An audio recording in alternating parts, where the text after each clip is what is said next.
अल्हम्दुलिल्लाह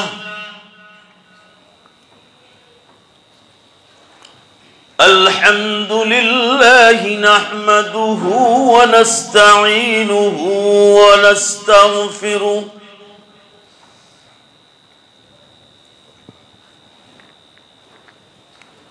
व नु'मिनु बिही व नतवक्कलु अलैहि व नऊज़ु बिल्लाहि मिन शुरूरि अनफुसिना व मिन सय्यिआति अअमालिना मन यहदिहिल्लाहु फला मुदिल्ल लहु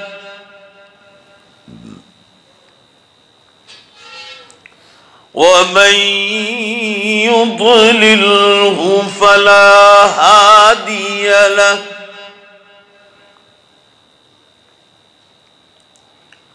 वनशहदु अल्ला इलाहा इल्लल्लाह वहदहु ला शरीक लहु वनशहदु अन्न सय्यदना व मौलाना मुहम्मदन अब्दुहु व रसूलुहु क़ाल अल्लाहु तबारक व तआला फ़िल क़ुरआनिल मजीद वल फ़ुरक़ानिल हमीद अऊज़ु बिल्लाहि मिनश शैतानिर रजीम बिस्मिल्लाहिर रहमानिर रहीम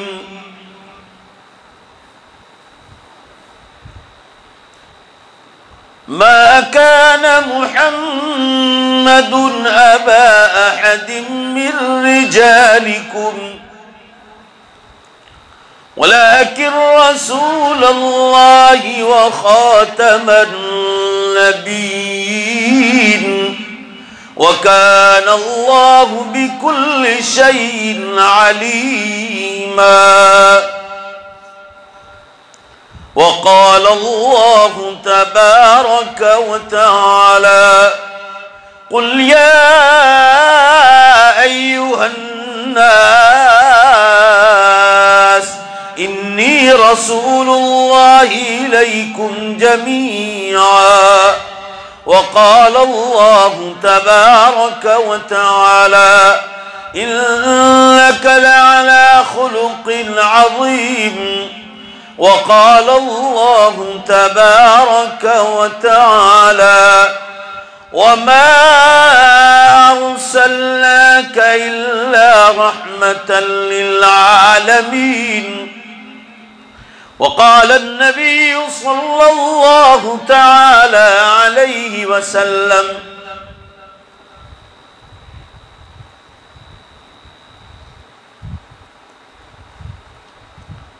मुनज़्ज़लुन अलैका किताबुन ला यग़सिलुहा बिल्माअ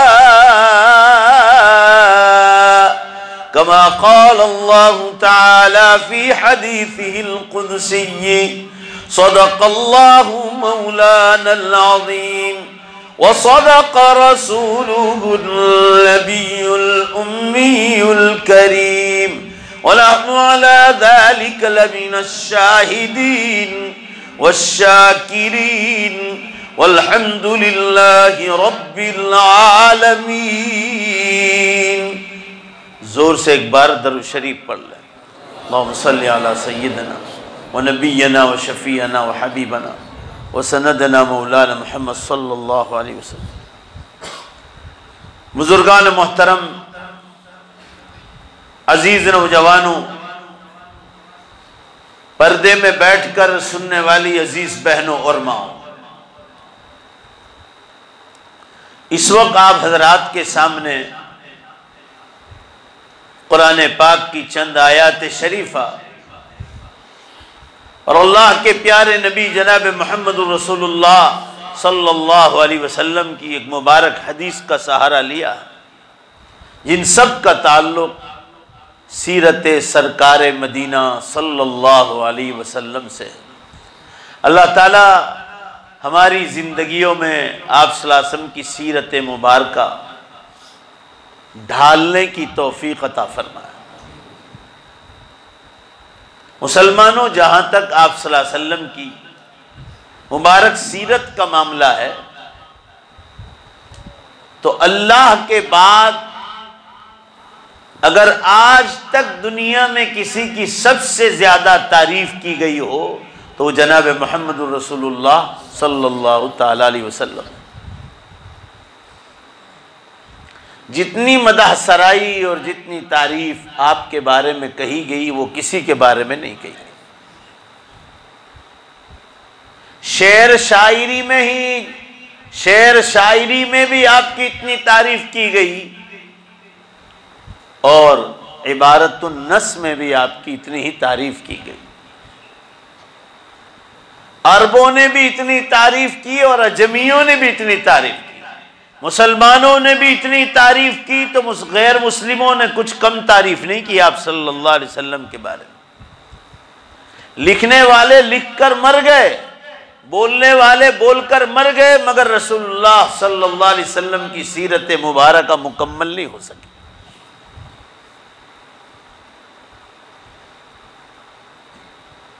कहने का मंशा यह है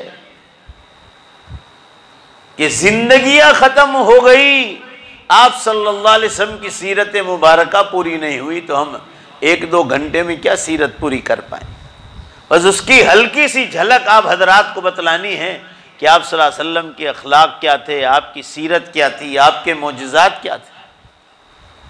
कुरान पाक में अल्लाह ने इरशाद फरमाया, कुल या अय्युहन नास इन्नी रसूलुल्लाहि इलैकुम जमीआ।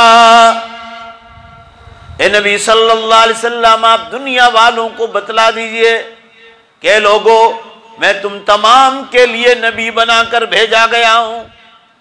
मैं सिर्फ इंसानों का नबी नहीं, मैं सिर्फ जिन्नात का नबी नहीं। जैसे अल्लाह सारी मखलूक़ात और कायनात का मालिक है, ऐसे रसूलुल्लाह सल्लल्लाहु अलैहि वसल्लम सारी कायनात की मखलूक़ात के नबी हैं।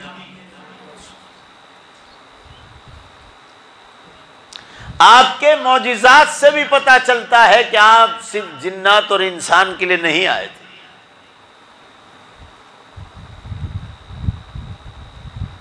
जानवर आपसे बातचीत करते थे,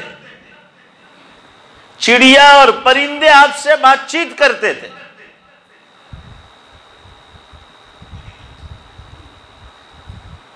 मखलूक़ात, यहां तक के जंगल के शेरे बबर आपसे बातचीत करते थे। पत्थर आपको सलाम करते थे।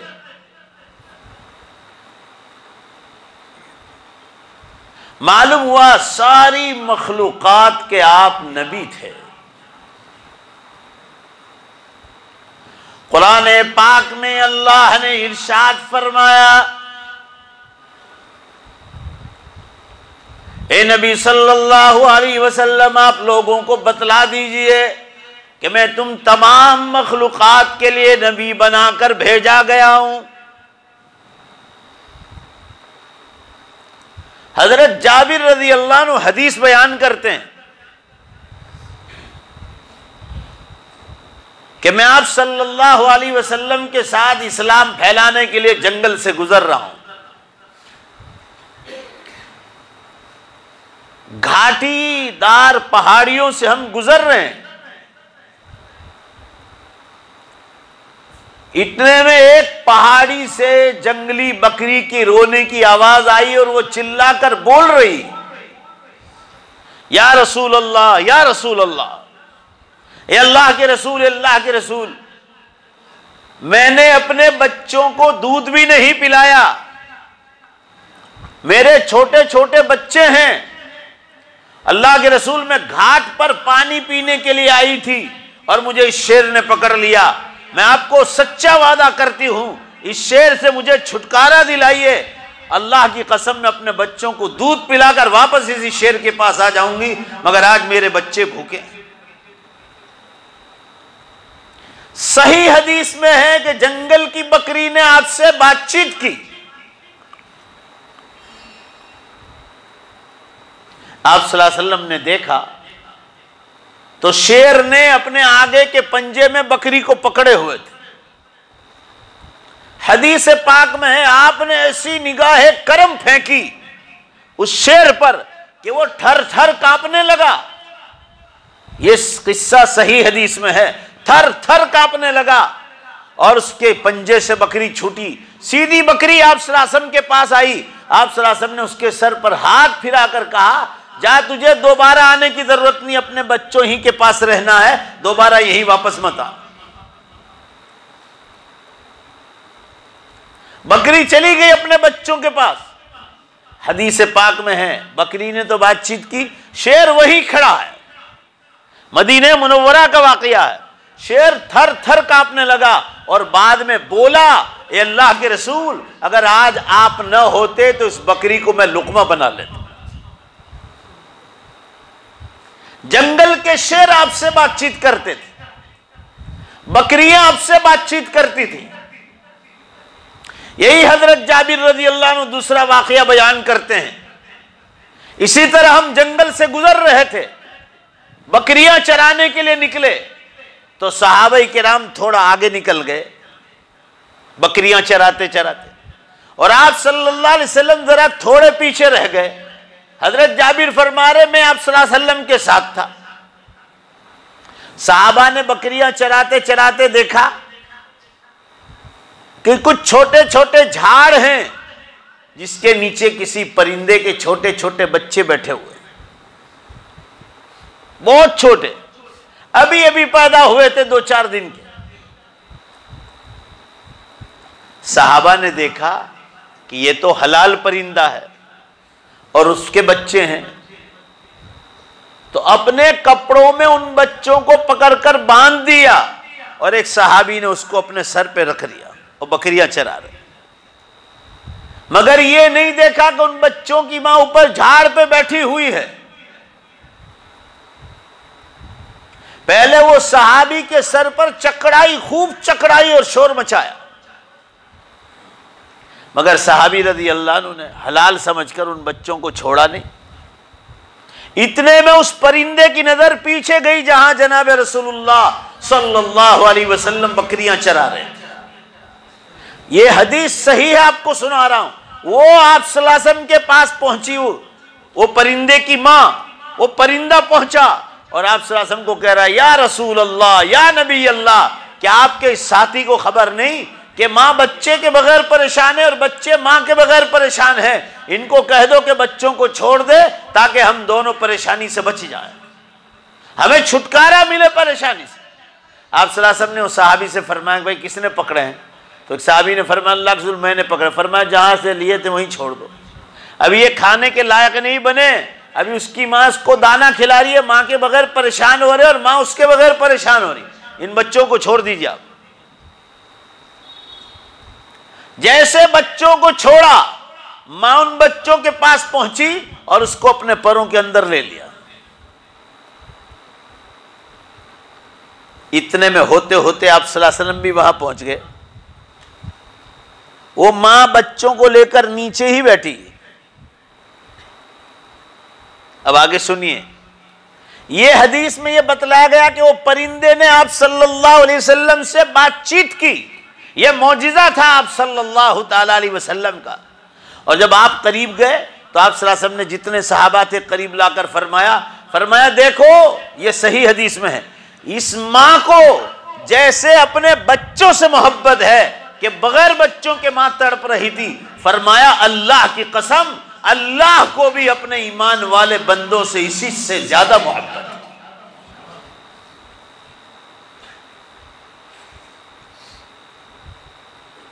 अल्लाह को अपने ईमान वाले बंदों से उससे भी ज्यादा मोहब्बत।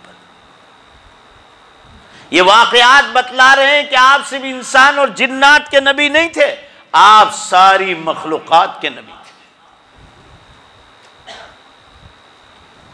यही हजरत जाबिर रज़ी अल्लाह अन्हु तीसरा वाक़या बयान कर रहे हैं।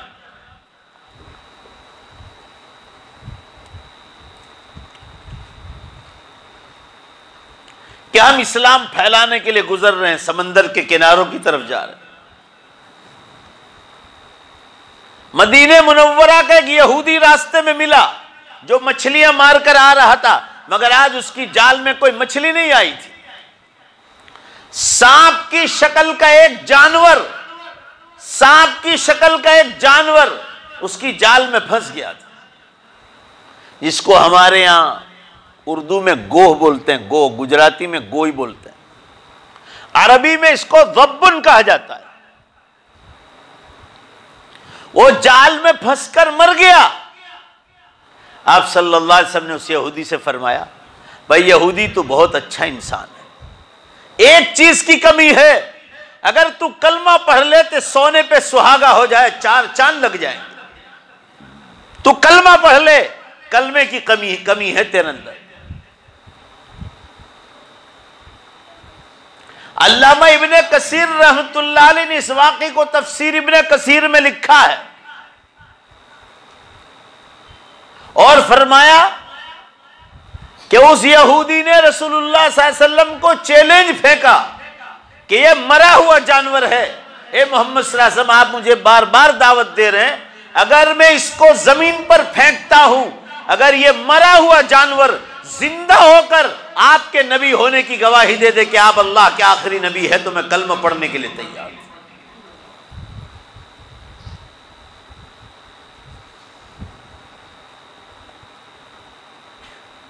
उसने वो अपने दालान में जिस ऊंट पर सवार था, जहां सामान रखा जाता है, उसमें से वो मरा हुआ जानवर निकालकर जमीन पर दे मारा। गो है वो, गो।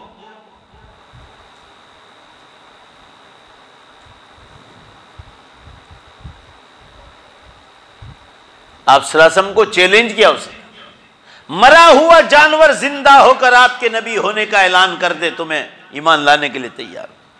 सही हदीस में है, आप सल्लल्लाहु अलैहि वसल्लम ने उस मरे हुए जानवर की तरफ इशारा किया, पहले अल्लाह से लौ लगाई। अल्लाह ने हुक्म दिया कि इस मरे हुए जानवर को अल्लाह के नाम से इशारा करो।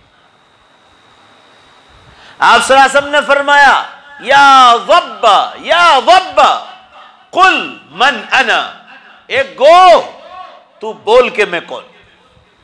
ये वाकया हदीस में है, या वब्बा कुल मन अना। हदीस पाक में है, यह आप सल्लल्लाहु अलैहि वसल्लम का मौजिजा था कि मरा हुआ जानवर जिंदा होकर जुबान बाहर निकाली उसने, गोह ने, और वो बोलने लगी, या नबी अल्लाह, या रसूल अल्लाह, अल्लाह के नबी, अल्लाह के रसूल, अंत रहमतुल लिल आलमीन व रसूल रब्बिल आलमीन, आप दुनिया वालों के लिए रहमत बनाकर भेजे गए हैं और आप रहमतुल लिल आलमीन हैं और आप रब्बुल आलमीन के रसूल हैं। आगे वो मरा हुआ जानवर जिंदा होकर बोला, कुल मन अन के जवाब में फरमाया उस मरे हुए जानवर ने जिंदा होकर, अंता रसूल रब्बिल आलमीन व रहमतुल लिल आलमीन, और आगे वो गोह बोली। क्या जवाब दिया मुसलमानों ने? कद अफलह मन सद्दक़क व कद खाब मन कज़्ज़बक। ये अल्लाह के नबी, जिसने आपको सच्चा माना वो कामयाब होगा और जिसने आपको झुठलाया वो जहन्नम में जाएगा। ये बोलकर वो जानवर वापस अपनी असली हालत मौत की तरफ चला गया। उलमा ने लिखा है, मरा हुआ जानवर जिंदा होकर बोले, डुम्भाल टेनामेंट वालों जोर से बोलो, बेशक ये नबी अलैहिस्सलाम का मौजिजा है। मौजिजा नबी के सिवा कोई पेश नहीं कर सकता। सिर्फ वो नबी अलैहिस्सलाम की हस्ती है जिनके हाथ पर अल्लाह ताला मौजिजा जाहिर फरमाता है। अल्लामा इब्ने जौज़ी रहमतुल्लाह अलैह अरब में बहुत बड़े बुजुर्ग गुजरे हैं। आप सल्लल्लाहु अलैहि वसल्लम की सीरत पर भी खूब किताबें लिखी। फरमाया किसी नबी को अल्लाह ने एक मौजिजा अता फरमाया, किसी को 2 दिए, किसी को 3 दिए, किसी को 10 दिए, किसी को 50 दिए, किसी को 100 दिए। फरमाया रसूलुल्लाह सल्लल्लाहु अलैहि वसल्लम को अल्लाह ताला ने 10,500 मौजिज़े अता फरमाए और उनमें आपका सबसे बड़ा मौजिजा कुरान पाक है। कुरान पाक। भाई आगे बैठो, इस आगे आ जाओ, आगे आ जाओ। बुढ़े तो नहीं हो ना आप लोग, ऐसा मत करो।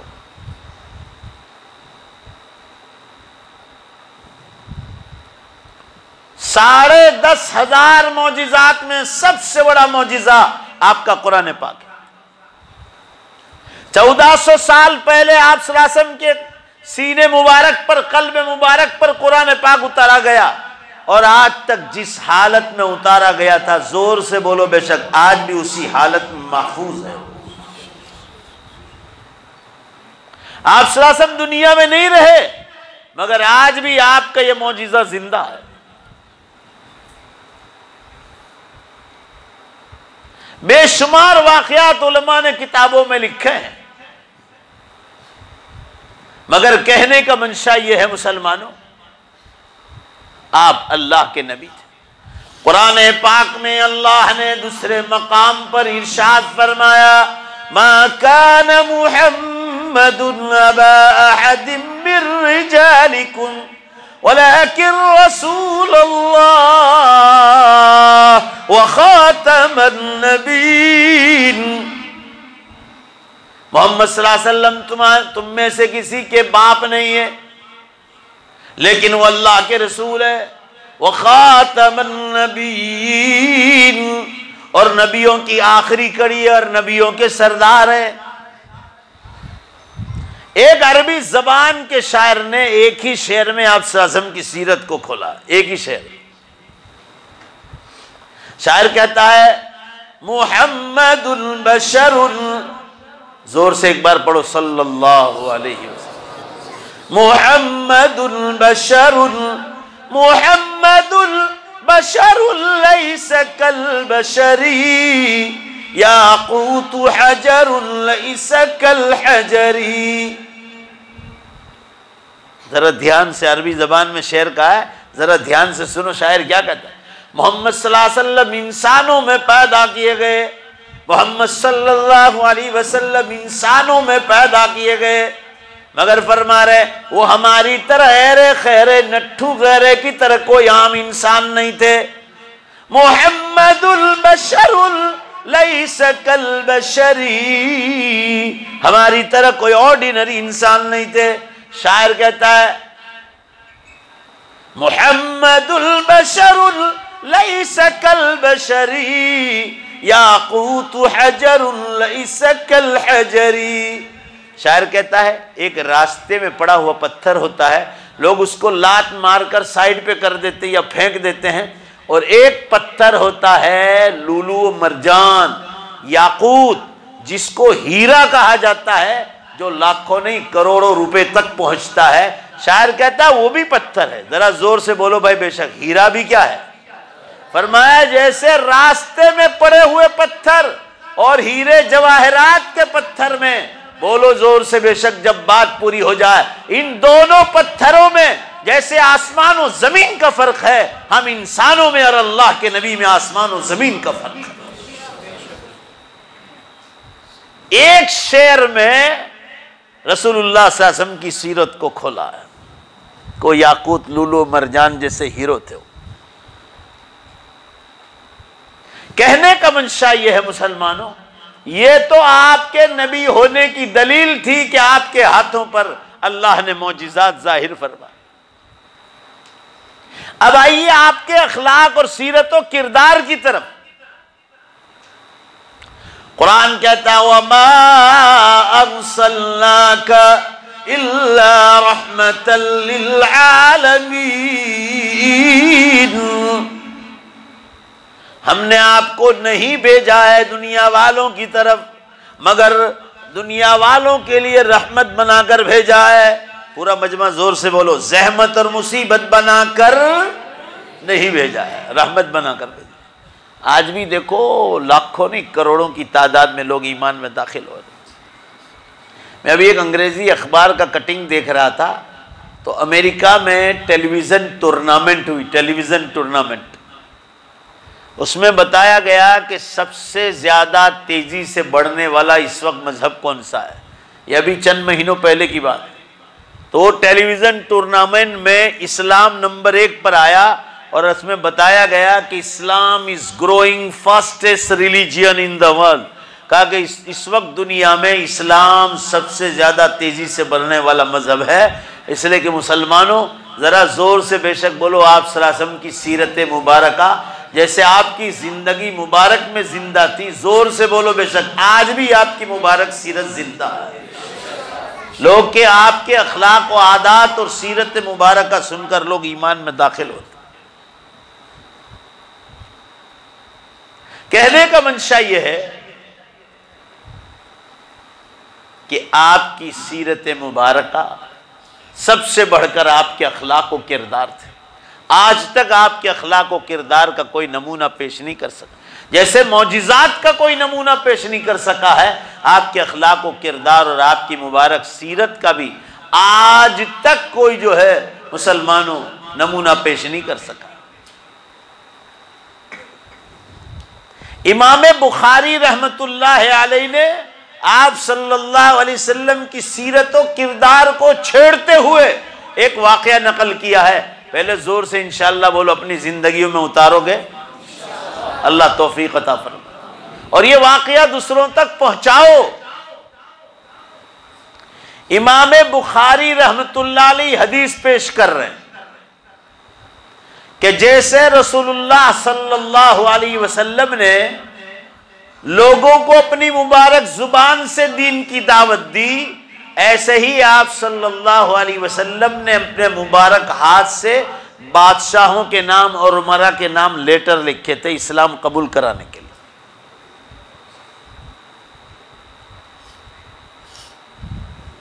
आपने जुबान से भी दावत दी, गोया आपने कलम से भी दावत दी। उन लेटर्स में आपने एक लेटर लिखा इटाली के बादशाह हिरकल के नाम, और उस लेटर में शुरू में लिखा बिस्मिल्लाहिर्रहमानिर्रहीम मिन मोहम्मद इब्न अब्दुल्लाह रसूलुल्लाह सल्लल्लाहु अलैहि वसल्लम इला मलिकिर रूम हिरकल इब्न फुला इब्न फुला इब्न फुला।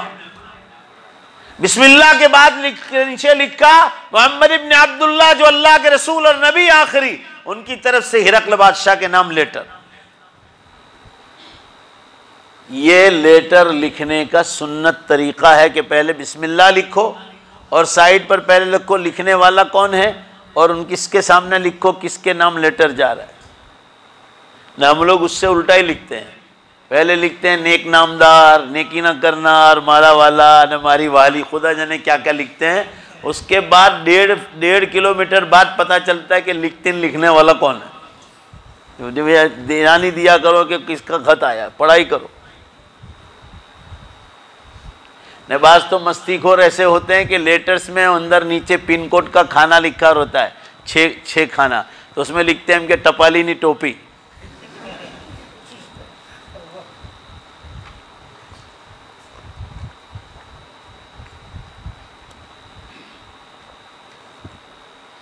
ये सुन्नत तरीका बतलाया कि पहले बिस्मिल्लाह लिखो और पहले पता चल जाना चाहिए ऊपर से कि लिखने वाला कौन है और किसके नाम लेटर जा रहा है। जो लिखना है वो मजमून बाद में लिखो।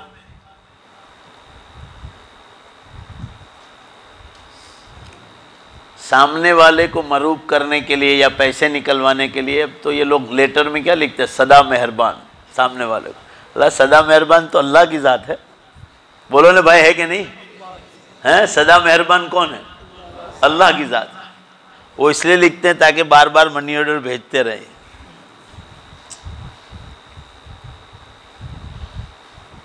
आप इंसान को ऐसा नहीं लिख सकते, ये अल्लाह की सिफत है।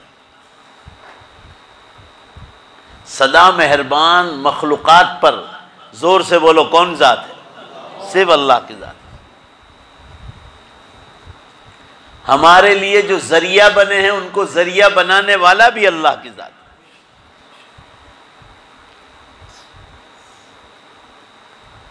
तो इमाम बुखारी रहमतुल्लाह अलैह फरमा रहे खत लिखा और खत में लिखा कि मैं अल्लाह का आखिरी नबी बनकर मक्के में जाहिर हो गया हूं। ए हिरकल बादशाह, तू ईसाई है, और अल्लाह की पिछली किताब इंजील को तो पढ़ा हुआ है और उसमें मोहम्मद सल्लल्लाहु अलैहि वसल्लम की तारीफ लिखी है अल्लाह ने। अब वो नबी जिसका जिक्र था और इंतजार था, वो नबी दुनिया में जाहिर हो चुके हैं।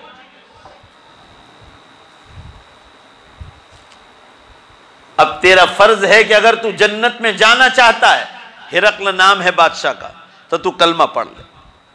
ये आपने लेटर लिखा और लेटर लिखकर भेजा हजरत दहिया बिन खलीफे कल्बी रज़ी अल्लाह ताला, जिनकी शक्ल में हजरत जिब्रील अलैहिस्सलाम आसमानों से आया करते थे आप सल्लल्लाहु अलैहि वसल्लम के पास। हजरत दहिया को भेजा, वो पानी के जहाज से, कश्ती से इटाली पहुंचे, फ्रांस। आजकल इटाली फ्रांस में, उस इटाली ये बात का नाम है, असल इसका नाम रोम है। रोम आज रोम राजधानी हो गई। आज कुरान पाक में अलिफ लाम मीम गुलिबतिर रूम, ये रोम जिसको आजकल रोम कहा जाता है, ये उसकी राजधानी इटाली की। यहां रोम में ये बादशाह हिरकल रहता था आप सल्लल्लाहु अलैहि वसल्लम के जमाने में। तो आपने उसको भी खत लिखा कलमा पढ़ने के लिए। पानी की कश्ती से ये सहाबी पहुंचे और बादशाह के दरबार तक पहुंच गए। आप सल्लल्लाहु अलैहि वसल्लम का खत मुबारक पढ़ा हिरकल बादशाह ने, बोसा दिया, सर आंखों पर रखा और एक बॉक्स बनवाया, क्योंकि हुजूर सल्लल्लाहु अलैहि वसल्लम की तारीफ हजरत ईसा अलैहिस्सलाम वाली किताब इंजील में पढ़ चुके थे वो, कि अल्लाह के आखिरी नबी आएंगे, उनकी आखिरी उम्मत आएगी, फिर दुनिया खत्म हो जाएगी। ये बादशाह ने पढ़ रखा था और लोगों को नसीहत भी करता था इंजील से और बाइबल से। उसने एक बॉक्स बनवाया और आप सल्लल्लाहु अलैहि वसल्लम का खत मुबारक इज्जत से उस बॉक्स में रखा। थोड़े दिनों के बाद पूरे अरबस्तान का मेला लगने वाला था मुल्क शाम में, सीरिया में। सीरिया की बात आई तो एक बात काम की बताता चलूं, ये याद रखना आप लोग, ये निशानी कयामत की हो चुकी है। आप सल्लल्लाहु अलैहि वसल्लम ने फरमाया फुतिहल इराक व फुतिहश शाम, कयामत से पहले पहले इराक भी फतेह हो जाएगा और मुल्क शाम और सीरिया भी फतेह हो जाएगी। यानी लोग उस पर हमला करेंगे। आज सीरिया तबाह हो गया।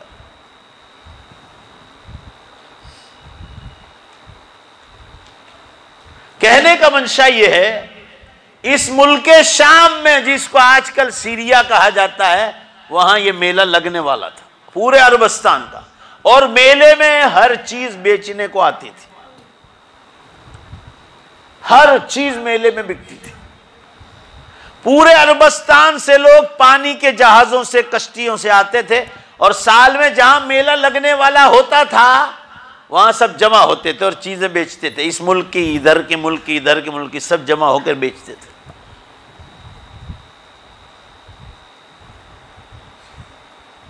इस मेले का सदर जो बनाने वाले थे अरबस्तान वाले, वो इस हिरकल बादशाह को, जिसके नाम हुजूर सल्लल्लाहु अलैहि वसल्लम ने, जोर से बोलो, क्या लिखा था? खत लिखा था, लेटर लिखा था। ये इस मेले का सदर था और उसका आखिरी बयान होता था और वही फैसला करता था कि आइंदा साल ये मेला कहां लगेगा।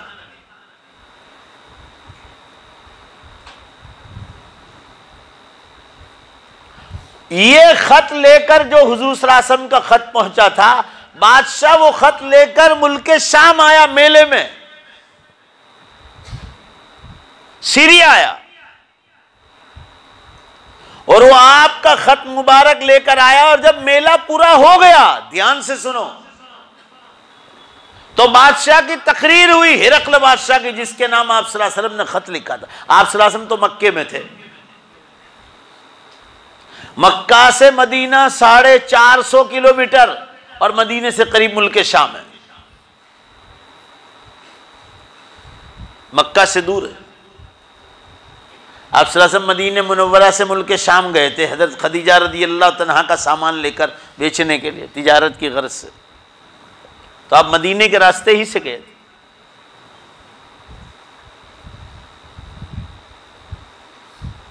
मेला खत्म हो गया, बादशाह की तकरीर भी पूरी हो गई और ये ऐलान हो गया कि अब कहां मेला लगने वाला है। लोग उठने की तैयारी कर रहे थे। बादशाह हिरकल ने कहा सब के सब बैठे रहो, मुझे तुम तमाम लोगों से एक काम है, वो काम पूरा होकर मेला खत्म होगा। बादशाह ने जो बॉक्स बनाया था और जिसमें आप सल्लल्लाहु अलैहि वसल्लम के खत मुबारक रखा था, वो बॉक्स से खत मुबारक निकाला जो आप सल्लल्लाहु अलैहि वसल्लम ने कलमे की दावत के लिए इसी बादशाह को लिखा था। बादशाह ने खत मुबारक अरबस्तान वालों के सामने निकाला और कहा देखो ये खत मुझे मक्का मुकर्रमा से मोहम्मद सल्लल्लाहु अलैहि वसल्लम ने लिखा है। अभी बादशाह ईमान नहीं लाया और उसमें मुझे कलमे की दावत दी है ईमान की। मैं ईसाई आलिम हूं, मैंने इंजील को जो अल्लाह की किताब उसको पढ़ा है और उसमें मोहम्मद सल्लल्लाहु अलैहि वसल्लम की बहुत तारीफ आई है कि आखिर जमाने में मोहम्मद सल्लल्लाहु अलैहि वसल्लम पैदा होंगे, वो अल्लाह के आखिरी नबी होंगे और जो उन पर ईमान लाएगा वही जन्नत में जाएगा। उनके नबी बनने के बाद उन पर ईमान लाना जरूरी होगा, कुरान पर भी ईमान लाना जरूरी होगा और मोहम्मद सल्लल्लाहु अलैहि वसल्लम की रिसालत और नबूवत पर भी ईमान लाना जरूरी होगा।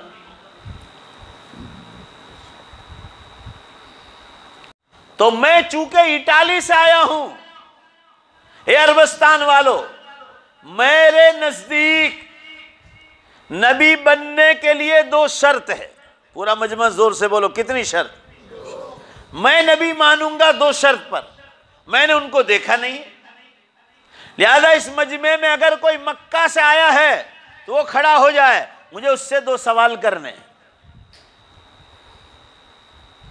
बादशाह ने कहा कि नबी बनने के लिए मेरे नजदीक जो शर्त है उसमें पहली शर्त यह है कि जिंदगी भर वो आदमी कभी झूठ न बोला हो, एक बार भी। पूरा मजमा जोर से बोलो, एक बार भी झूठ न बोला हो। और दूसरी शर्त बताई, जिंदगी में कभी किसी अल्लाह के बंदे को धोखा न दिया हो, एक बार भी नहीं, तो मैं समझूंगा ये अल्लाह का सच्चे नबी। मजमे में से अबू सुफियान खड़े हुए जो मक्का से आए थे तिजारत के लिए, या आप सल्लल्लाहु अलैहि वसल्लम के खूनी रिश्तेदार होते थे, आप सल्लल्लाहु अलैहि वसल्लम के रिश्तेदार थे अबू सुफियान, मगर ईमान नहीं लाए थे। ये वही अबू सुफियान है जिसकी बीवी हिंदा ने हजरत हमजा रदी अल्लाह तआला अन्हु का कच्चा कलेजा चबाया था।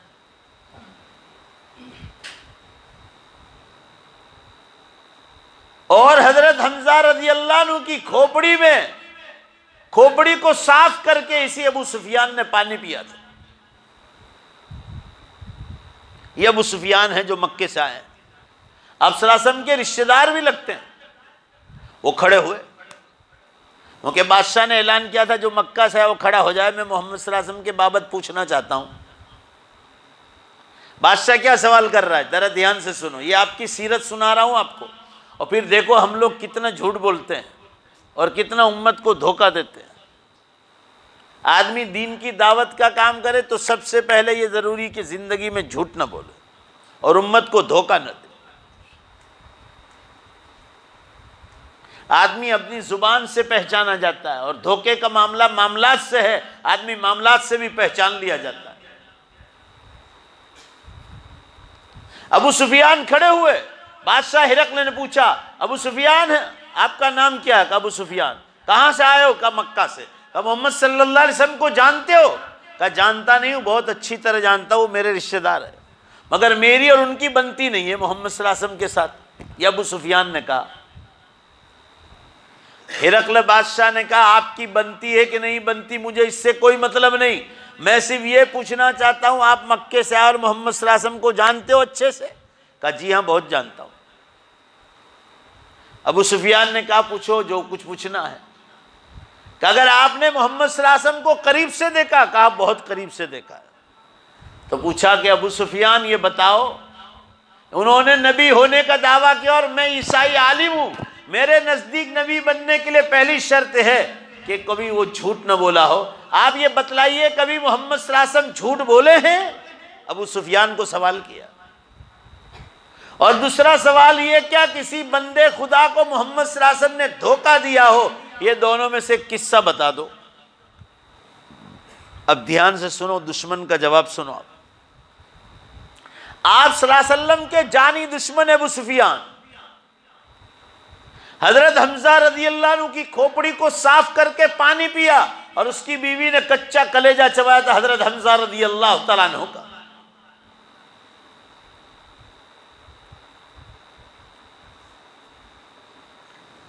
अबू सुफियान को पूछा, दोनों में से कोई एक एक किस्सा सुना दो, अगर कभी झूठ बोले हैं तो वो किस्सा सुना दो, किसी को धोखा दिया तो वो किस्सा सुना दो।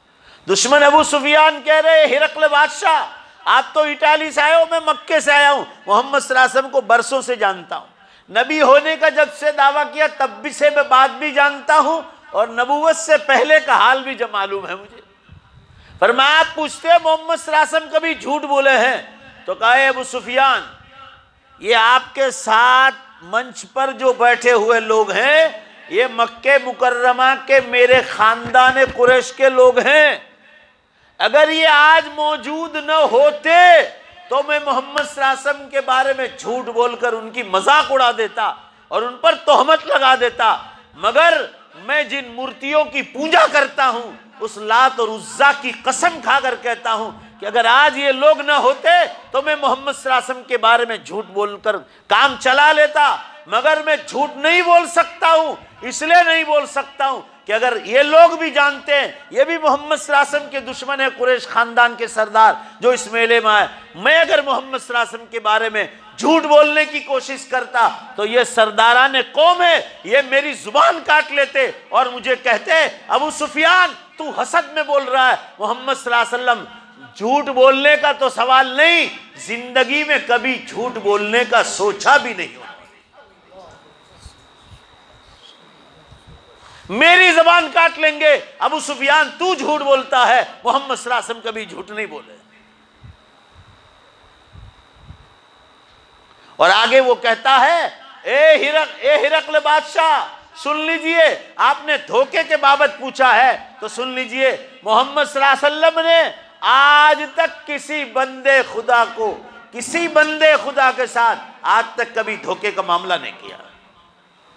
डुम्बाल टेनामेंट वालों, तुम सब बेसब्रे लोग हो, जरा जोर से बोलो सब मिलकर, कैसे हो बोलो, देखो कैसे बोलते नहीं, अपनी बारी आई नहीं तो कैसे, जोर से बोलो कैसे लोग हो, बोलो बेसब्रे हो। क्यों? मैं 5-10 मिनट लेट आया सफर से तो नमाज पढ़ के भाग गए आप लोग।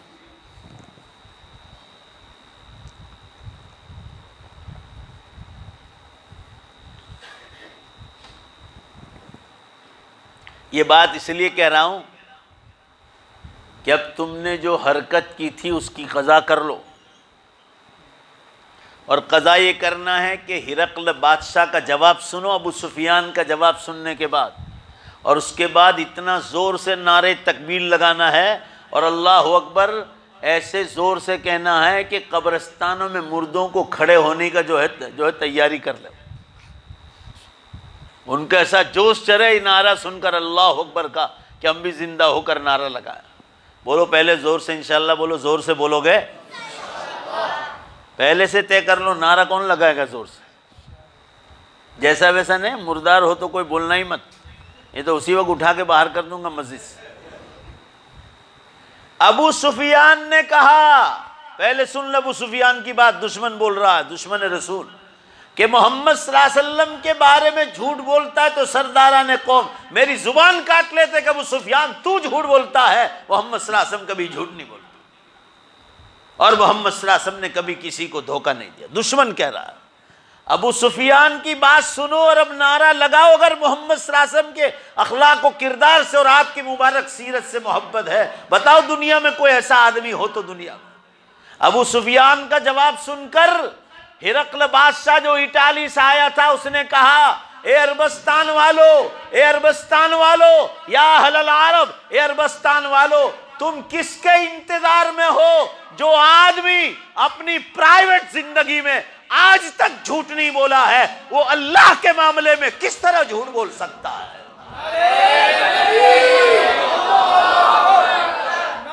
बोलो, पानी पिला। एक बार और जोर से बोलना है, अभी बात एक आदमी बोले अल्लाह अकबर, सब बोला है। आप लोगों को नारे लगाते भी नहीं आता है। नारे तकबीर, नारे तकबीर। अभी एक और जवाब बाकी है, उस वक्त अपने नारे का मुजाहरा करना है। अबू सुफियान का जवाब सुनकर दूसरा जवाब दिया हिरकल बादशाह ने, ए अरबस्तान वालों, ए अरबस्तान वालों, तैयार रहना। तुम किसका इंतजार करते हो? जो आदमी आज तक अपनी प्राइवेट जिंदगी में आज तक किसी बंदे खुदा को धोखा नहीं दिया है, वो अल्लाह के मामले में बंदों को भी धोखा कैसे दे सकता है? नारे तकबीर, नारे तकबीर। माशाअल्लाह। आप अंदाजा लगाइए कि जिस नबी ने जिंदगी में कभी झूठ न बोला हो, किसी बंदे खुदा को कभी धोखा न दिया हो, उस अखलाक के करीमाना और उस सीरत मुबारका का हिस्सा है कि आज दुनिया के कोने कोने में इस्लाम फैला है। ये हिंदुस्तान में जितने मुसलमान हैं, मुसलमानों, क्या आप ये समझते हैं कि ये सब पहले से मुसलमान थे? ये सब गैर मुस्लिम हिंदू थे। इंडिया में हमारी तकरीबन 10वीं पीढ़ी आई, 10वीं पीढ़ी। अब तो 12-13वीं पीढ़ी हो गई होगी। हमारे बाप दादा सब हिंदू थे। अल्लाह ने सहाबा किराम जब यहाँ तशरीफ़ लाए, हज़रत उमर फ़ारूक रज़ी अल्लाह अन्हु की गवर्नरी के ज़माने में यहाँ बाकायदा सहाबा इस्लाम फैलाने के लिए आए थे। और उससे पहले तिजारत की गर्ज से अरबों की और हिंदुस्तान वालों की तिजारत की गर्ज से ताल्लुकात थे। आप भावनगर जाओ, भावनगर, वहाँ करीब में एक छोटा सा शहर है घोगा। आज वहाँ भी हुजूर सल्लल्लाहु अलैहि वसल्लम हयात थे इस दुनिया में। उस वक्त की मस्जिद आज भी घोगा में उसी हालत में है, पत्थर की, और उसका किबला मक्के की तरफ नहीं है, बैतुल मुक़द्दस की तरफ है। आज भी है। आज मगर नमाज पढ़ी जाती है उसमें मक्के की तरफ चेहरा करके, वरना किबला उसका बैतुल मक़दिस की तरफ है, पैलेस्टाइन की तरफ, जो हुजूर सल्लल्लाहु अलैहि वसल्लम के ज़माने में 18 महीने तक पहला किबला रहा है, मस्जिद अक़सा। अल्लाह ताला उसको जालिम के नरगे से छुड़ाकर अहले ईमान के हाथ में, ज़ोर से आमीन कहो, अल्लाह अहले ईमान को कब्ज़ा नसीब। कहने का मंशा ये है मुसलमानों, ये आपके अखलाक के करीमाना थे कि ज़िंदगी में कभी आप झूठ नहीं बोले। अरे आप नबी बनने की बात छोड़ो मुसलमानों, नबी बनने को 50 दिन बाकी थे तकरीबन। आपकी नबूवत से पहले का वाक़या है, मक्के मुकर्रमा में जो काबतुल्लाह है उसके पत्थर लगाने का मामला आया तो सारे कबीले और ख़ानदान आए अरब के। वो कह रहे हैं कि हमारा सरदार लगाएगा, वो कहे कि हमारा सरदार लगाएगा, दूसरा कबीला कहे हमारा सरदार, चौथा कबीला कहे हमारा सरदार। करीब था कि तलवारें निकल जाए, लड़ाइयाँ शुरू हो जाए। मामला इस पर ख़त्म कर दिया गया कि लड़ाई ना करो, कल सबसे पहले जिस शख्स का मुबारक कदम काबतुल्लाह में पड़ेगा उसके मुबारक हाथ से काबतुल्लाह की इमारत रखी जाएगी, नया पत्थर रखा जाएगा। चुनांचे मुसलमानों, आप सल्लल्लाहु अलैहि वसल्लम ही सबसे पहले आए और पूरे अरबस्तान के कबीले शेर शायरी करने लगे, जा अल अमीनु अतैना, जा अल अमीनु अतैना। हमारे अमानतदार शख्स आ गए, हमारे अमानतदार शख्स आ गए। यानी आपके नबी बनने से पहले आपको दूसरे कबीले वाले अल अमीन का लक़ब दे चुके थे कि हमारे अमानतदार शख्स, उन्हीं के हाथ से काबतुल्लाह का पत्थर रखा जाए। आप सोच लो, जंगल के जानवर, समंदर की मछलियां, गोह आपसे बातचीत करते थे। मक्के मुकर्रमा में एक पत्थर था मुसलमानों, सही मुस्लिम की हदीस में एक पत्थर था। आप सल्लल्लाहु अलैहि वसल्लम जब भी गुजरते थे वो पत्थर आपको सलाम करता था और आप उसके सलाम का जवाब देते थे। बेजान चीज़ों में अल्लाह जान पैदा करके बताते हैं नबी के अखलाक। आप सल्लल्लाहु अलैहि वसल्लम का एक दोस्त था, गैर मुस्लिम दोस्त था, वो ईमान नहीं लाया था। आप सल्लल्लाहु अलैहि वसल्लम नबी बना दिए गए तो एक बाजार में वो सामान बेच रहा था मक्के मुकर्रमा में। एक दिन आप सल्लल्लाहु अलैहि वसल्लम को ये ख्याल आया कि मैं नबी बना दिया गया हूँ और मुझे सिर्फ ये मालूम करना है कि मेरे उसके आँखों को बंद करने से पता लगता है कि मैं हूँ कि कौन है। तो आप सल्लल्लाहु अलैहि वसल्लम पीछे चले गए और उसके चेहरे पर, उसके दोस्त गैर मुस्लिम दोस्त को आप सल्लल्लाहु अलैहि वसल्लम ने उसके चेहरे पर ऐसे हाथ रख दिया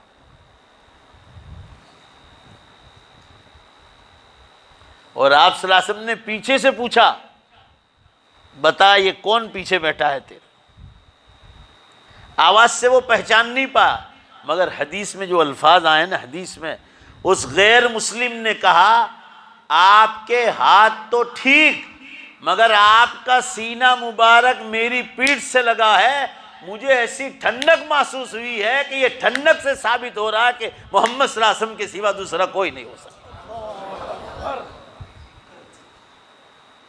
ये गैर मुस्लिम का इदराक था। आप सोच लीजिए,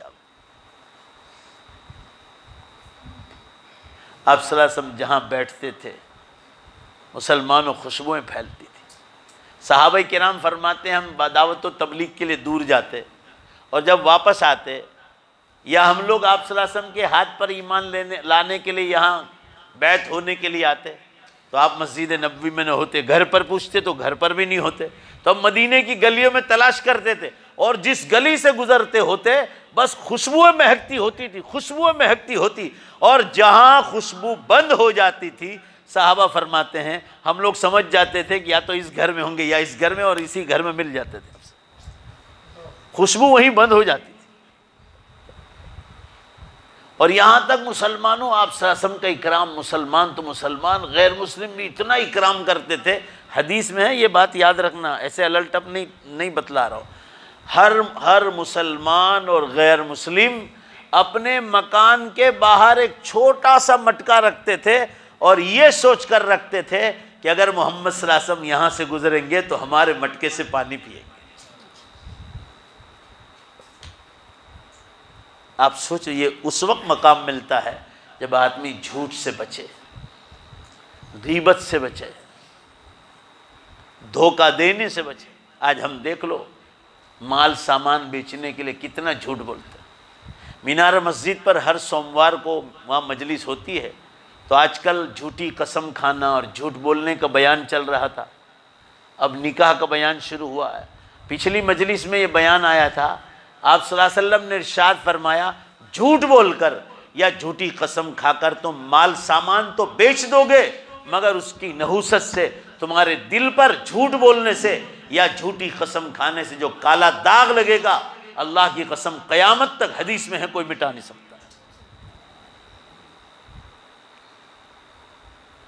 आज हम बात बात में झूठ बोलते हैं, माल सामान बिकवाने के लिए झूठी कस्में खाते हैं, लोगों को धोखा देते हैं। माल इंडिया में बना है और बाकायदा मशीनरियों पर स्टिकर बनते हैं, मेड इन जापान, इंडिया ही में बनते हैं, मेड इन चाइना बनता है इंडिया में, बनाने वाले भी मुसलमान।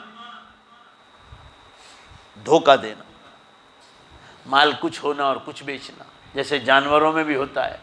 भैंस बेचनी होती है तो 2-3 टाइम दूध ही नहीं निकालते, बरकत हो जाए उसमें।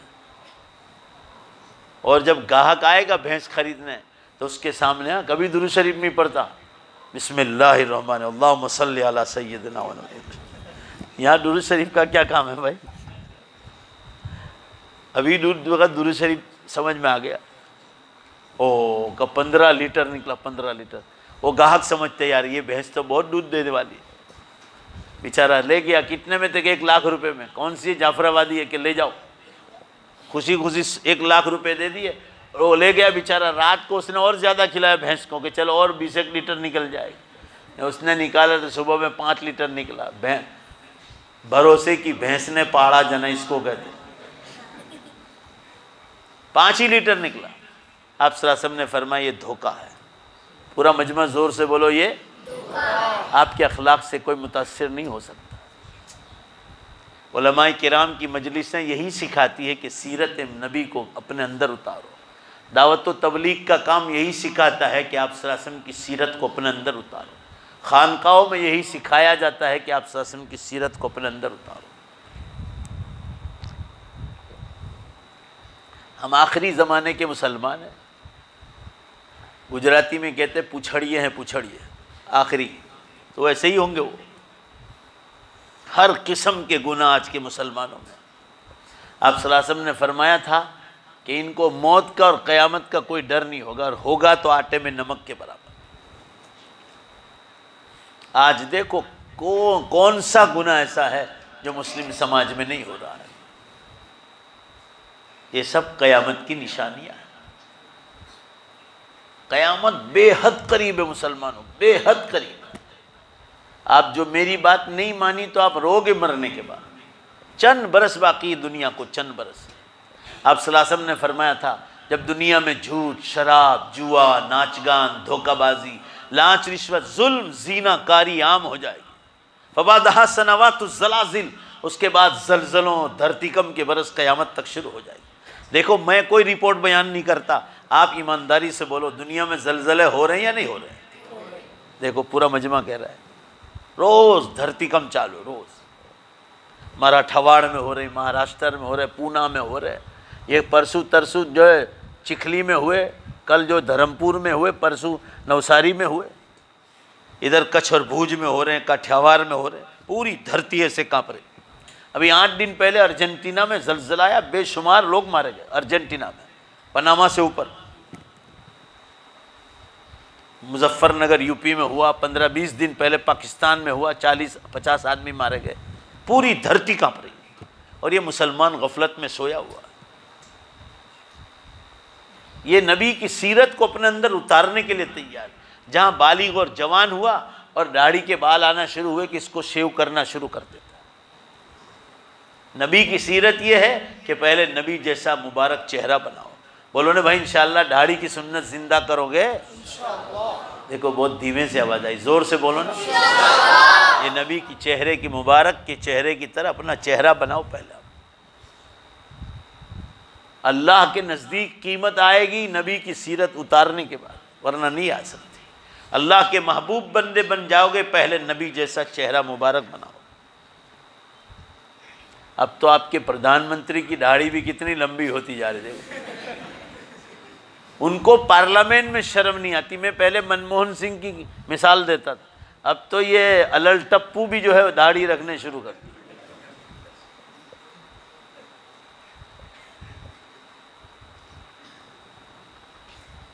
उनको पार्लियामेंट में शर्म नहीं आती और हम मुसलमान होकर हमको क्यों शर्म आए? भाई बोलो ना इंशाल्लाह रखोगे कि नहीं? अब क़यामत बहुत करीब है, रख लो अल्लाह के बंदो।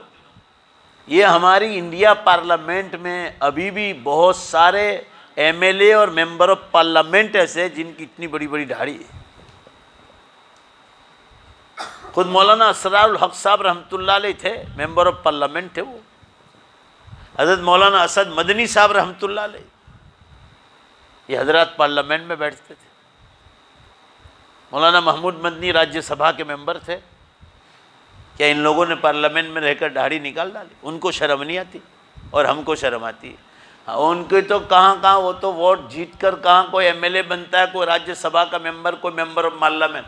हम लोगों को तो डुम्भाल टूर्नामेंट में 5 आदमी के पीछे हमारी हुकूमत ने, और हमको दाढ़ी रखने में शर्म आती है। नबी की सीरत मुबारका ये है कि पहले नबी जैसा चेहरा बनाओ। बोलो ने दोबारा इंशाअल्लाह करोगे? और फिर नबी के अखलाक अपने अंदर उतारो। झूठ न बोलो, शराब न पियो, शराब बेचो नहीं, जुआ जुगार के कामकाज न करो, घरों में पर्दा लाओ, अखलाक व किरदार सीखो, मामला साफ रखो, किसी का 5 पैसा दबाने की बात न करो, किसी का मकान, फ्लैट, मस्जिद का, मदरसे का दबाने की कोशिश न करो। ये नबी के अखलाक ये थे। आपकी रहनी सहनी शरीयत के मुताबिक हो।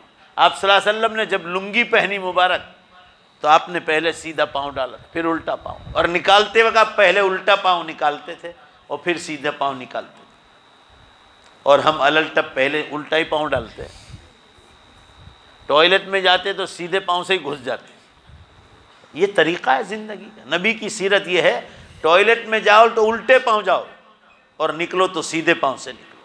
मस्जिद में आओ तो सीधे पाँव अंदर दाखिल करो और ज़ोर से बोलो निकलो तो उल्टे पाँव से। ये तरीक़ा बतलाया है। कुर्ता है भाई, और इसी तरह आपका शर्ट है, बनियान है, पहनो पहले सीधा हाथ डालो फिर उल्टा हाथ, निकालते वक्त पहले उल्टा फिर सीधा, हर काम में उल्टा।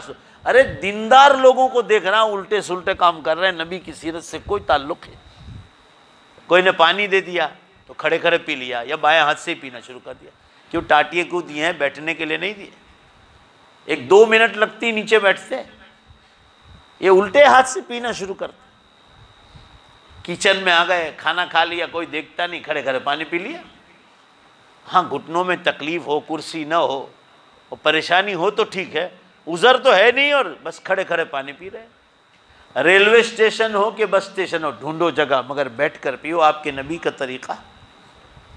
दांतों की सफाई करना, मूँछों को कतरवाना, दाढ़ी को बढ़ाना, यह आपके नबी की सुन्नत।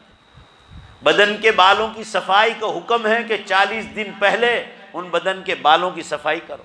साहबा फरमा रहे कि आप सल्लल्लाहु अलैहि वसल्लम हर जुमे को बदन के बालों की और नाखून की सफाई फरमाते। 40 दिन तक आपने सफाई नहीं की तो आप बड़े गुनाह में दाखिल हो जाते।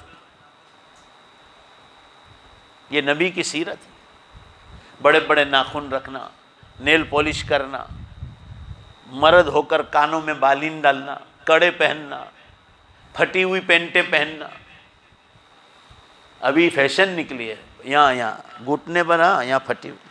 मैं अभी जम्मूसर गया था तो बहुत बड़ा मजमा था, सब नौजवान बहुत ज़्यादा थे। तो मैंने कहा ये भी तो सतर है तो पीछे भी सतर है, पीछे फटा हुआ क्यों नहीं पहनते? ये भी तो सतर है। ये जो घुटने की हड्डी है यहाँ तक सतर। बोलो मैंने गलत बात कही? ये भी सतर में दाखिल, और इसको चलते चल ये सब दिख रहा है। ये सतर है तो वो भी सतर है। बहुत बड़ा गुनाह है। आपको अपने सतर का कोई हिस्सा बगैर ज़रूरत के देखने की भी इजाज़त नहीं, इल्ला ये कि पेशाब इस्तिंजे के लिए जाओ, गुस्ल करने जाओ।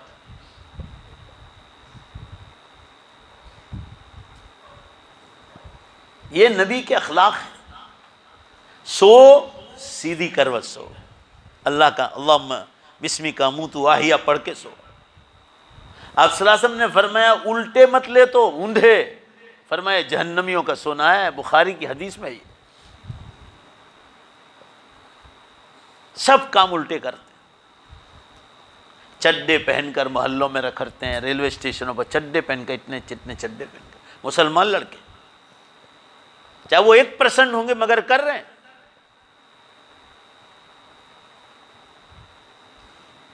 ये सब नबी के अखलाक नहीं।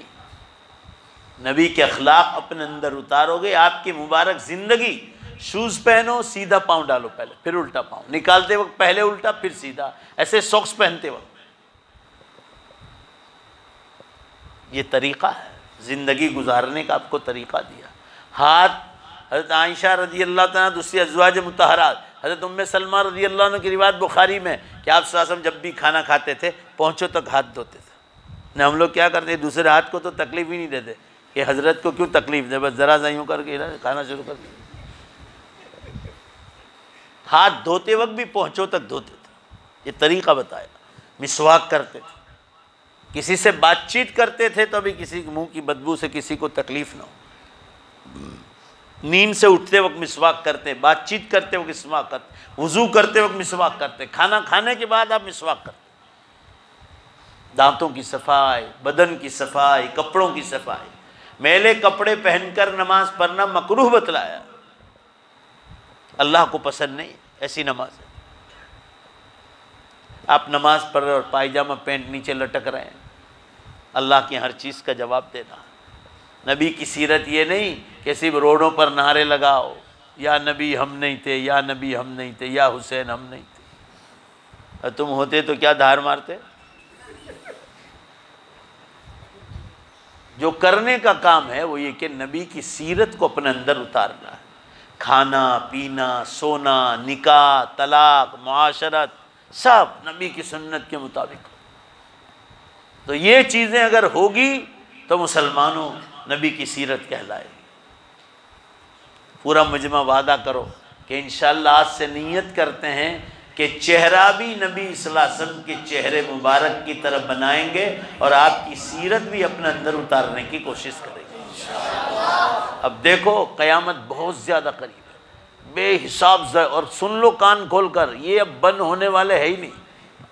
मैं आपको पहले बताता उस वक्त 100 ज़लज़ले हो रहे थे, अब रोज़ाना 200 के करीब जा रहे हैं। बारबाडोस वेस्ट इंडीज़ में एक आइलैंड है, जजीरा है, और मेरे एक दोस्त रहते हैं मौलाना अशरफ साहब, मेरे साथ पढ़ते थे। वो तो कह रहे थे मुझे, मौलाना आप ज़मीन की बात कर रहे हैं, समंदरों में इतने डेंजर ज़लज़ले हो रहे हैं कि हमारा पूरा आइलैंड भागम भाग करता है। दो चार दिन में धरतीकंप हो रहे हैं, समंदर से उठते हैं। मेरे मोबाइल में है, किसी को चाहिए तो उर्दू में भी इंग्लिश में भी है।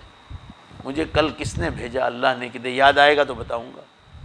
हाँ, मौलाना नौमान साहब ने यूपी से भेजा कि ये अखबार में आया है, आप पढ़ लो, आप लोगों को कहने में काम लगेगा कि साइंस वालों ने अभी नई तहकीक से बताया कि इस पहाड़ों पर जो बर्फ़ था, पहाड़ों पर अल्लाह ताला ने क़यामत लाना है तो इतनी गर्मी शदीद पेश कर दी कि वो बर्फ़ पिघल कर समंदरों में आ रहा है, और समंदर की सपाटियाँ 4 इंच लेवल ऊपर हो रही है। 4 तो हो ही चुकी, और कहा वो आगे बढ़ता जाए, और कहा कि 2-4 बरस में ये ख़तरा है कि बम्बई जैसे 50 शहर उसकी लपेट में आकर डूब कर मर जाएंगे। सब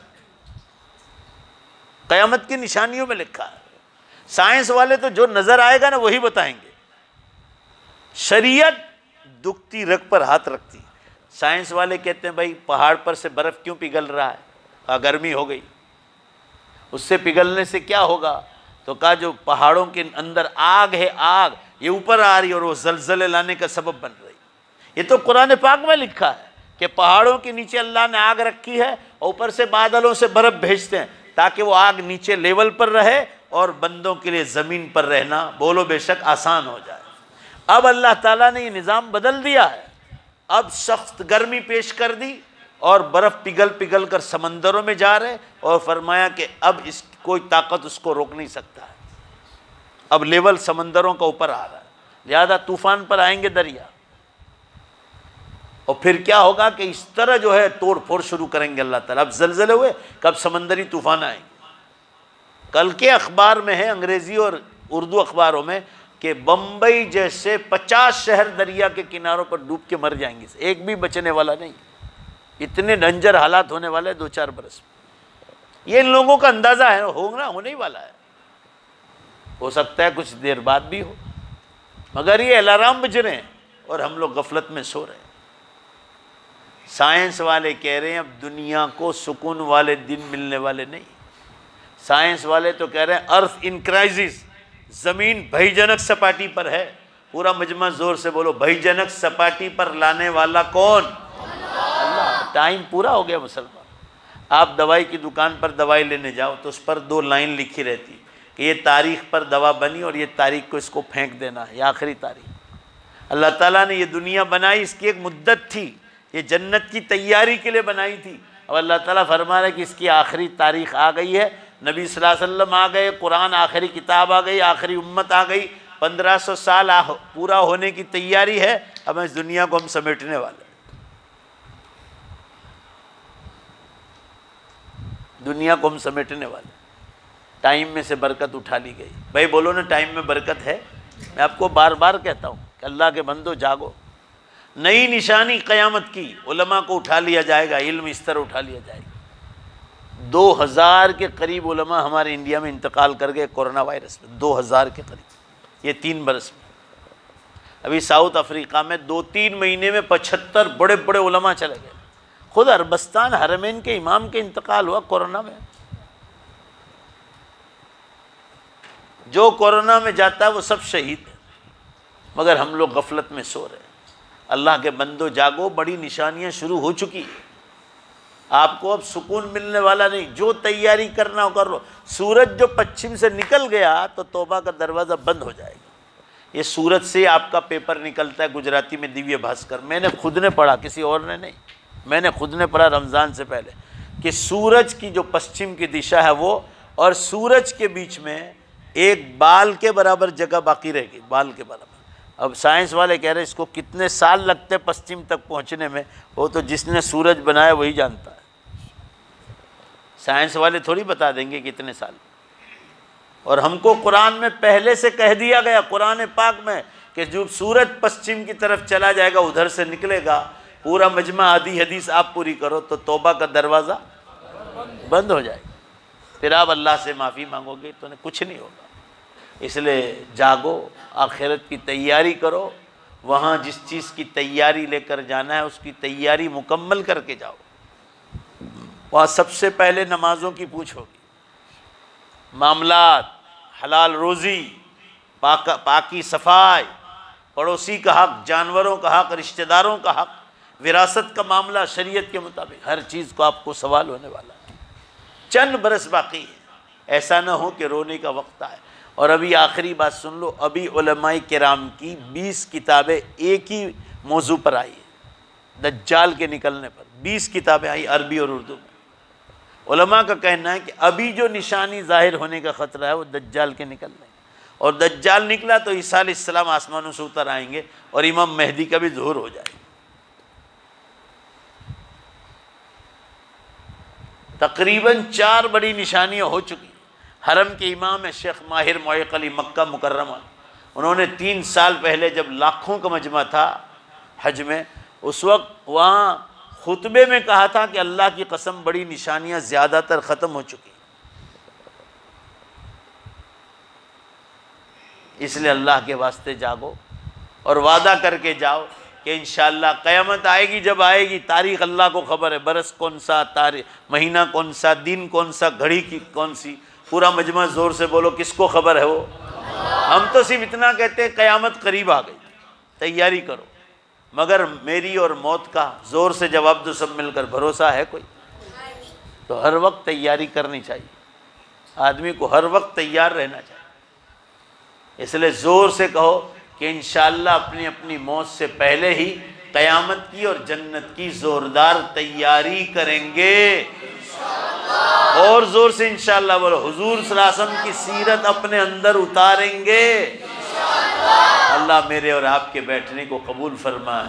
वाखिर दावाना अनिल हम्दुलिल्लाहि रब्बिल आलमीन। आप लोग बाहर दोनों दरवाज़ों पर बैठो, इधर भी बैठना है किधर भी। बात ख़त्म हो गई। ये एक आप लोगों के लिए नेक काम लाया हूँ। ये उलमाए किराम आए हैं कर्नाटका से, मैं वहाँ गया हूँ हुबली, जहाँ से ये उलमाए किराम आए हैं। और यहाँ माशाअल्लाह यूँ तो इन लोगों ने 130 से ज़्यादा मदारिस वहाँ कायम कर रखे हैं कर्नाटका में। 130 से ज़्यादा मकतब चल रहे हैं। ये मैं खुद देख कर आया हूँ, अलग टप बात नहीं। अभी एक बहुत बड़ा इदारा मौलाना अय्यूब साहब भटकली जो कर्नाटका बेंगलोर के हैं, उन्होंने इन लोगों को वक़फ़ कर दिया कि आप लोग इस पर मेहनत करो। पूरा मदरसा तैयार दिया है, उसमें रिनोवेशन का काम चल रहा है, उसमें मदरसा भी है, स्कूल भी है, सब कुछ है। तो ये हजरात जो है अभी वहाँ कर्नाटका से आए हैं। ये इतना बड़ा मजमा है, अल्लाह ने माल दिया है। हमारा गुजरात का इलाका बहुत आसूदा इलाका, अल्लाह ने बहुत नवाजा है। तो आप हजरात से गुजारिश है, लिल्लाह अलग रखना, ज़कात सदक़ात खैरात अलग रखना। ये दोनों साइड लोग बैठे हुए हैं। आप तमाम हजरात से गुजारिश है कि दिल खोल कर इमदाद करके जाएँ। जज़ाकुमुल्लाह ताला। दुरूद शरीफ पढ़ लें। बिस्मिल्लाहिर्रहमानिर्रहीम। अल्हम्दुलिल्लाहि रब्बिल आलमीन वल आक़िबतु लिल मुत्तक़ीन वस्सलातु वस्सलामु अला खैरि ख़ल्क़ि मुहम्मदिन व आलिहि व अस्हाबिहि अजमईन। रब्बना आतिना फ़िद दुनिया हसना व फ़िल आख़िरति हसना व क़िना अज़ाबन नार। ऐ अल्लाह अपने फ़ज़ल से हमारे गुनाहों को माफ़ फरमा, हमारी ख़ताओं से दरगुज़र फरमा। ऐ अल्लाह हम बहुत गुनाहगार हैं, बड़े ख़ताकार और सियाहकार हैं, बड़े मुजरिम हैं, आपकी बारगाह के बहुत बड़े पापी हैं। ऐ अल्लाह अपने फ़ज़ल व करम से माफ़ फरमा, हमारी उम्रों में बरकत अता फरमा, नेक अमाल के साथ, तंदुरुस्ती के साथ, गुनाहों से बचाते हुए। और मौला जब दुनिया से जाने का वक्त आ जाए, हम सब का ख़ातिमा ईमान पर फरमा। ऐ अल्लाह ईमान पर मौत की भीख मांगते हैं, हम सब को ईमान पर मौत अता फरमा। ऐ अल्लाह जिन उलमा ने और नौजवानों ने प्रोग्राम रखे हैं सीरत के उन्वान पर, ऐ अल्लाह इनकी दुनिया भी चमका दे, इनकी आखिरत भी चमका दे। अल्लाह इनकी जमी हसनात को कबूल फरमा, इनकी नेक मुरादों को कबूल फरमा। अल्लाह ये जितना मजमा आया है इन तमाम को इन मदरसों पर ख़र्च करने की तौफ़ीक़ अता फरमा। अल्लाह दिल खोल कर इन मदरसों को मदद करने की तौफ़ीक़ अता फरमा। हम सब के यहाँ जमा होने को कबूल फरमा। आप सल्लल्लाहु अलैहि वसल्लम की मुबारक सीरत को अपने अंदर उतारने की तौफ़ीक़ अता फरमा। अल्लाह हमें झूठ बोलने से, गीबत करने से, धोखा देने से, झूठी कस्में खाने से हमारी हिफाजत फरमा। हम तमाम के यहाँ जमा होने को कबूल फरमा। ऐ अल्लाह क़यामत बहुत करीब है, उम्मत को जागने की तौफ़ीक़ अता फरमा। हमारी दुआओं को अपने फजल व करम से कबूल फरमा बिरहमतिक या अरहमर राहिमीन। और ये हमारे हर सोमवार को पीर के दिन, ये हाफिज़ सुहेल साहब ने याद दिलाया, भागल 4 रास्ता मीनार मस्जिद पर वहाँ मजलिस होती है और माशाअल्लाह आपको हर सोमवार को नई नई बातें दीन के हिसाब से सुनने को मिलेगी। अभी जो सलमान खान आ जाए, शाहरुख खान आ जाए या कोई हीरोइन आ जाए तो कहाँ कहाँ गाड़ियाँ लेकर हम लोग भागते हैं। गरबे देखने के लिए कहाँ कहाँ जाते हैं लोग। तो ये अल्लाह के दीन की मजलिसें हैं। इंशाअल्लाह बोलो कि भागल 4 रास्ता तक हर सोमवार को जाने की कोशिश करेंगे। खाली इंशाअल्लाह बोलते हैं भागने के लिए। आप कहाँ रहते हैं? आप देखो ये कुंभारवाड़, ये कहाँ? आप यहीं इधर ही रहते हैं ना? ये यहाँ से इधर से लोग आते हैं लोग। हाँ तो ये हाँ नहीं वहाँ मीर पीनार मस्जिद की बात करो। हर सोमवार को आते हैं ये लोग और पूरे शहर से आते हैं। अब तो कितनी मोटर बाइकें हो गई और सिर्फ आधा घंटा मजलिस होती है, आधा घंटा। और कहाँ कहाँ से लोग आते हैं। कठोर से एक बुज़ुर्ग हैं यूसुफ भाई करके, वो स्पेशल आते हैं वहाँ सुनने के। कठोर से आते हैं, रांदेर से साइकिलें लेकर आते हैं गरीब लोग। आपको ताज्जुब होगा कितने बूढ़े लोग पैदल चलकर आते हैं कहाँ कहाँ से। तो आप हजरात से गुजारिश है कि उस मजलिस में ज़रूर शिरकत करें। चलो पहले बताओ इंशाअल्लाह तो बोले आप, मगर इंशाअल्लाह के साथ कौन उंगली उठाता है कि आने की कोशिश करेंगे? पक्का वादा करो कि खाली हाथ उठा। मैं चेक करूँगा ये इतने हाथ देखो, 40-50 हाथ उठे। पक्का वादा कर रहे हो इंशाअल्लाह? हर सोमवार को आने की कोई ईशा वहीं पढ़ो, 8:45 बजे जमात। अल्लाह तौफीक दे, जज़ाकल्लाह। और यहाँ जितनी मजलिसें होंगी कल से, उनमें भी तमाम शरीक होने की कोशिश करें। आप लोग ईशा से पहले खाने से फारिग होकर आओ। कोई अगर मुकर्रिर कभी देर भी आए तो मस्जिद छोड़ने की कोशिश न करो। अस्सलाम वालेकुम।